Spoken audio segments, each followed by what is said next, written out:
Are you straight? Are you bisexual? What's the deal? I'm bisexual. I've been married to a woman happily for 5 years, and we're monogamous. Okay. All Two right. gaytheists. I want to chime in. Right. We have two gaytheists on the panel that have said that I bullied them. See, like this kind of behavior. Look at this behavior. That's called a joke. Did Andrew Wilson and Jay Dyer just get exposed as being unloving people who say that they are Christians? Let's talk about it. And one thing you should do is expose that like button and click it, and the notification button as well. A lot of people aren't getting notified about my videos right now, so be sure that you are. Andrew Wilson and Jay Dyer were just on Piers Morgan Uncensored, and they debated these two young, like, leftist dudes on Pride Month, actually. And it took a turn. I mean, it got, like, jokey and insulty, and, like, stuff was said. You'll see it in just a second here. It was kind of crazy. But I think you can't accurately judge the clip unless you have the context for it. I want you to see where these guys are coming from. I do find I agree with Andrew and Jay Dyer on what they're arguing for, but I do have a problem with the way that they choose to try to debate these things. But let me know what you think. Maybe I'm wrong about this. Very curious to hear what you have to say. Check it out. There are so many important things in the world to worry about. We devote a whole month to gay pride. Why do we? There are plenty of things that we specifically have months for to celebrate that I think are incredibly important. This, in this specific example, is incredibly important because of the dehumanization and the bigotry espoused specifically by people like Jay Dyer and Andrew Wilson, and explicitly kicking people off of their panels because they're gay, right, or because they're homosexual, which I think is incredibly ridiculous. So these two guys on the left, they are leftists. They fully believe this. I think this guy is, like, same-sex attracted, and then this guy, basically the same thing. You know, as well as I do, Parker. Can I please finish? If you compare it, Piers? look, well, hang on. I would say if you go back 35, 40 years, I would completely agree with you. But the idea that that is still the case today, I just don't feel it. Do you? I mean, so Piers is saying that's not the case today. I think back in the day they used to, like, be really hardcore against, like, people who are gay, but now they don't really do that stuff anymore. Certainly Piers, young people in particular do not. It's just moved Piers, on. respectfully, how would you know as a straight person? Like, how would you, do you experience Piers, it? look, why are you assuming my sexuality? I want to talk about, Piers, I want to talk about my experience. Piers couldn't even contain himself. He made himself laugh. Look at his face. He said, look at this moment. It's just moved Piers, on. respectfully, how would you know as a straight person? Like, how would you, do you experience Piers, it? look, Why are you assuming my sexuality? I want to talk about, Piers, I want to talk about my experience. He couldn't even contain himself. He tried to say, why is it so? Look at his little smile, man.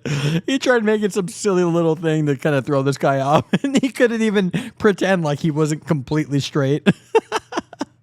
I went viral. Piers, when I went viral, right, I had people calling me the F slur, saying I had a gay lisp, right? When I'm married to a woman, right? He went viral from his debate with Jordan Peterson, so he's saying he got a bunch of homophobic slurs said to him and things like that, and he's married to a woman. If I'm not even a homosexual, and if people are bullying me for that, I can't imagine what actual homosexuals have to go through. So what is, if you don't mind me asking, given it's now been sort of raised and I'm not quite sure, are you straight? Are you bisexual?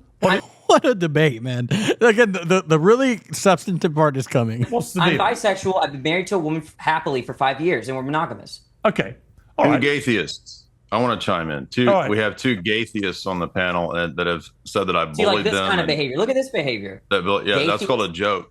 That's called a joke, sensitive man. So funny, Jay Dyer. Oh my It's a God! Look at this homophobic joke. behavior. This behavior is out of You control. are two gaytheists. It's too much bad behavior. Wait, I'm sorry. So look at this. So you have Andrew Wilson and Jay Dyer. They're both Orthodox, ortho bros. And here they are, like, making voices, like saying these guys are gay theists because they're gay theists.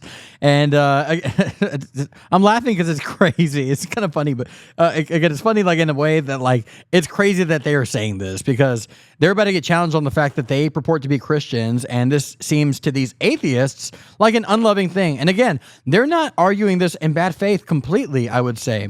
I think that they are sincerely believing that this is, like, hateful stuff and not coherent with Christianity. And I think that Andrew and Jay Dyer don't respect that fact enough, that they believe that, even if they don't agree with it. This behavior is out of You control. are two gaytheists. It's too much bad behavior. Wait, I'm sorry. Hold up. Are you guys Christians? I thought we're supposed to be loving to thy neighbor.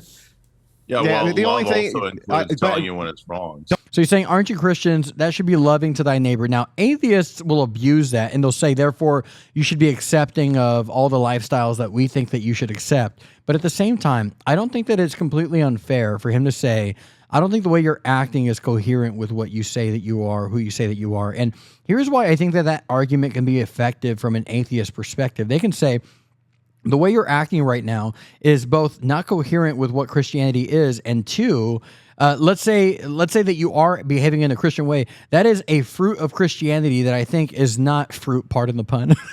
I think this thing that comes out of Christianity is not a good thing for the world. And I think for them to say that these two Orthodox Christian guys that are mocking them, that is not a good thing for the world, I think you can probably make an argument for that, because they're not just mocking them in some substantive way. They're not using like subtle satire or extending their illustrations to the point where it shows that there's an absurdity implied or something like that. They're not doing that. They're just outright calling them like losers, gay, and stuff like that. That doesn't seem to be very fruitful, and it doesn't seem to, if you think about what is the goal in this dialogue? What is the goal in this situation? Is their goal, this is really what it comes down to, is their goal to do the best job they can to defend the Christian worldview before people who are not atheists? And is their goal to convince these guys? I don't think so.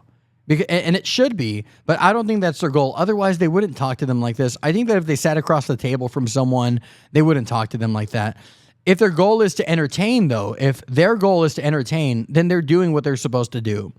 But I don't think that someone who is purporting or promoting, rather, the Christian worldview, their primary goal should be to entertain. If your goal is to convince these guys, or is to convince their audience that thinks like them, then even if you just think selfishly from a tactical angle, talking to people like this is really fruitless. It's very entertaining, but talking to people like this is not worthwhile, not productive, not helpful, not conducive to good conversation, to accomplishing, again, the ultimate good, which is to bring these people to the gospel. I don't think these guys, if they ever do become Christians, will say, well, it's because one time we were called gaytheists on a YouTube channel hosted by Piers Morgan. I don't think that they'll ever say, oh, why did you become Christians?